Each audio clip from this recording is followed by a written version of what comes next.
చంద్రబాబు నాయుడు గారి నేతృత్వంలో కూటమి అధికారంలోకి వచ్చిన దగ్గర నుండి ఐపీఎస్లను అయితే వేటాడుతూ ఉన్నారు.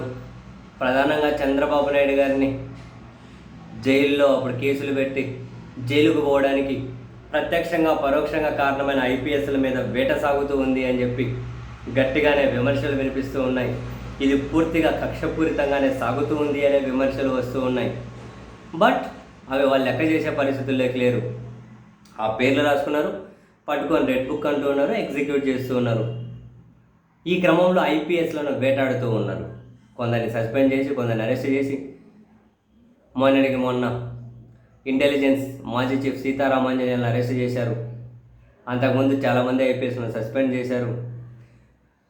ఇప్పుడు మరో ఇద్దరు ఐపీఎస్ల మీద ఏ సెకండ్ అయినా అరెస్ట్ చేయబోతున్నారు, ప్లస్ వాళ్ళ మీద చర్యలు తీసుకోబోతున్నారు.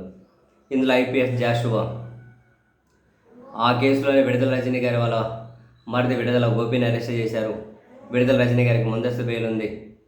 అండ్ జాషువా ఐపీఎస్ కూడా ఏదో క్రషర్ యజమానిని బెదిరించి ₹1 వసూలు చేశారు అని.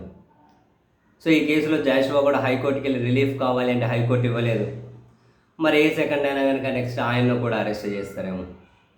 మరొక వైపు సిఐడి మాజీ చీఫ్ పివి సునీల్ కుమార్, తన మీద ఫస్ట్ నుంచి పెద్దగా కన్నుంది. సో ఆయన మీద చర్యలుగానే సిద్ధపడుతూ ఉన్నారు. తాజాగా ఆయన మీద 6 అభియోగాలు నమోదు చేశారు.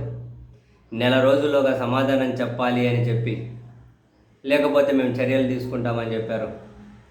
6 అభియోగాలు కూడా విదేశాలకు వెళ్ళారట ఆయన, అనుమతి తీసుకోకుండా వెళ్ళినారని, లేకపోతే అనుమతి తీసుకొని ఒక దగ్గరికి తీసుకొని ఇంకో లొకేషన్కి వెళ్ళారు అని చెప్పి అన్ని 6 అభియోగాలు అలాగే ఉన్నాయి.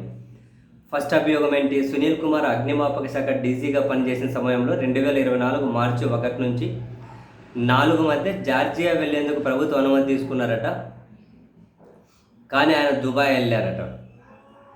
ఇంకొకటి, ప్రభుత్వం నుంచి అనుమతి తీసుకోకుండా 2023 సెప్టెంబర్ 2 నుంచి 11 వరకు స్వీడన్ వెళ్ళారట. సునీల్ కుమార్ కొన్నాళ్ల పాటు పోస్టింగ్ లేకుండా సాధారణ పరిపాలన శాఖలో వెయిటింగ్లో ఉన్నారట. ఆ సమయంలో 2023 ఫిబ్రవరి 1 నుంచి 28వ తేదీ మధ్య ప్రభుత్వం అనుమతి తీసుకోకుండా అమెరికాకి వెళ్ళారట. సిఐడి విభాగానికి అధిపతిగా ఉన్నప్పుడు 2022 డిసెంబర్ 14 నుంచి 19 వరకు జార్జియాలో పర్యటించేందుకు అనుమతి పొంది దుబాయ్ వెళ్ళారట.